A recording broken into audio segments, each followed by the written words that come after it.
राधे राधे महाराज जी। महाराज जी, जैसे कि आपने पहले भी बताया कि मन पे 3 गुणों का प्रभाव होता है, सतोगुण, तमोगुण और रजोगुण। महाराज जी, कच्चा साधक इन तीनों गुणों में भेद कैसे कर पाए कि उस पर कौन सा गुण? जिस समय हमारा मन करुणा से युक्त हो, भगवत चिंतन की तरफ इच्छा हो, संसार से वैराग्य की भावना हो, पवित्र विचार उत्पन्न हो रहे हों, इंद्रियों को भोगों का आकर्षण न हो, तो समझना चाहिए सतोगुण चल रहा है। शास्त्र स्वाध्याय में रति, भगवान के नाम गुण लीला में रति, परोपकार में रति, ये सब सतोगुण के लक्षण हैं। और जब इंद्रियों के भोगों की प्रबल लालसा हो, षड विकारों का तांडव अंतःकरण में हो रहा हो, काम क्रोध लोभ मोह मद मत्सर, धन प्रिय लग रहा हो, मान प्रिय लग रहा हो, तब समझना चाहिए कि रजोगुण बढ़ रहा है हमारे अंदर। और जब निद्रा, आलस्य, प्रमाद, हिंसा, द्वेष ऐसी भावनाएं प्रकट हो रही, तब समझना चाहिए तमोगुण बढ़ रहा है। लेकिन इन तीनों गुणों का अतिक्रमण करके गुणातीत होने के लिए भगवान का नाम गरज रहा है। यदि हर गुण की परिस्थिति में नाम जप करोगे तो गुणों पर विजय प्राप्त कर लोगे। जैसे तमोगुण बढ़ रहा है तो फिर कीर्तन करना चाहिए, क्योंकि तमोगुण की स्थिति में चिंतन नहीं हो सकता, मानसिक जप नहीं हो सकता। जब रजोगुण बढ़ रहा हो तो सत्संग सुनना चाहिए। बड़े बड़े महापुरुषों के वचनों का जब हम श्रवण करते हैं तो रजोगुण का नाश होता है। और जब सतोगुण बढ़ रहा होता है तो अपने आप भागवतिक प्रवृत्ति आती है।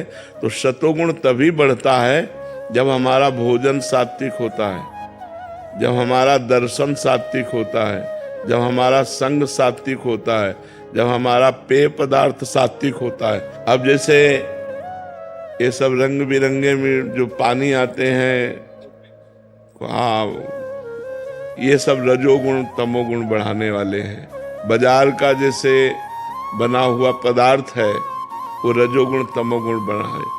शुद्ध सात्विक रसोई का बना हुआ भोजन, भगवान को अर्पित किया हुआ प्रसाद, वो सतोगुण बढ़ाता है। तो अगर हम तमोगुण रजोगुण पर विजय प्राप्त करना चाहते हैं तो हमारा पहनावा, हमारा खान पान, हमारा दर्शन, अब रजोगुण का मूर्तिमान स्वरूप मोबाइल सबके पास रहता है। अगर मोबाइल से सत्संग सुनो तो सतोगुण बढ़ा सकता है, नहीं तो अगर सांसारिक चित्र देखो, गंदी बातें देखो, तो रजोगुण तमोगुण को बढ़ाएगा। इसलिए हमारा सतोगुण बढ़े, हमको ऐसा संग करना चाहिए, ऐसा देखना चाहिए, ऐसा सुनना चाहिए, ऐसा बोलना चाहिए, ऐसा खाना चाहिए, ऐसा पीना चाहिए, तो हमारा सतोगुण बढ़ेगा। और जैसे जैसे सतोगुण बढ़ेगा वैसे वैसे हमारी आध्यात्मिक उन्नति होगी। आध्यात्मिक उन्नति के साथ ही आधुनिक उन्नति ठीक है। आधुनिक उन्नति हो रही, आध्यात्मिक नहीं, तो उसका परिणाम पतन ही होगा। आध्यात्मिक के बिना आधुनिक उन्नति टिक नहीं सकती है, क्योंकि हमसे ऐसे अपराध बन जाएंगे जिनके कारण हमारी आधुनिक सुविधाएं भी छिन जाएंगी। इसलिए आध्यात्मिकता, शास्त्र स्वाध्याय, संतों की वाणी का मनन और आचरण में उतारना ये अत्यंत आवश्यक है। तभी ये रजोगुण तमोगुण का क्षय हो जाता है और सतोगुण बढ़ता है। कशिश मिश्रा जी। महाराज जी, आपके चरणों में दंडवत प्रणाम।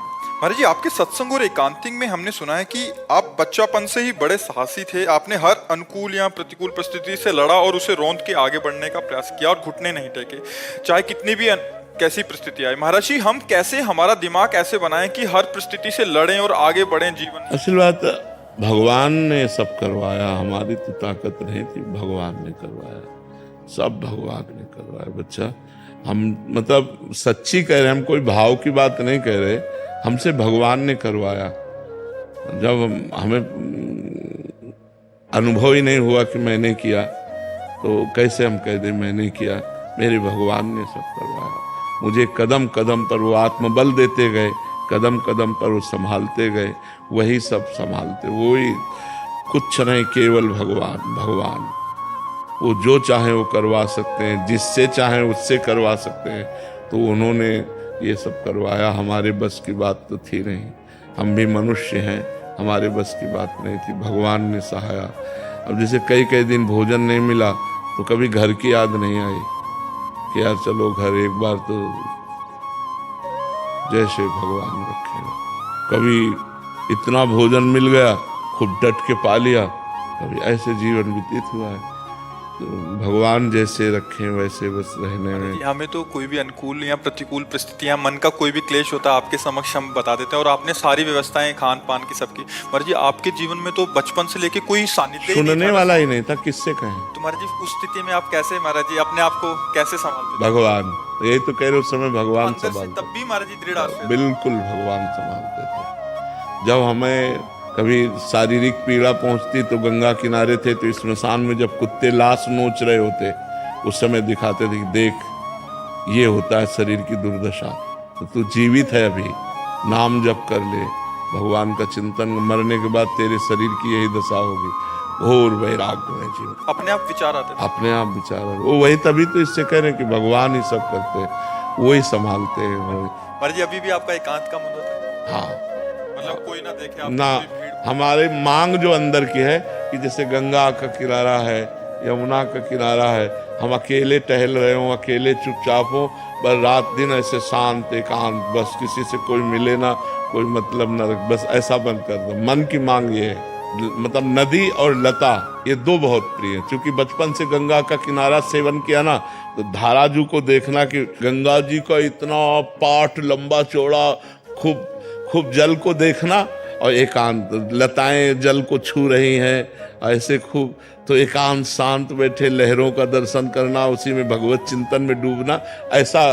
पर वो गंगा जी से बहुत प्रेम है, तो गंगा शब्द सुनते ही हमारे रोम रोम, अच्छा आप गंगा जी के किनारे से आए हो, आप गंगा जी नहाते हो, आप गंगा जी के दर्शन किए, इतना प्यार गंगा जी से।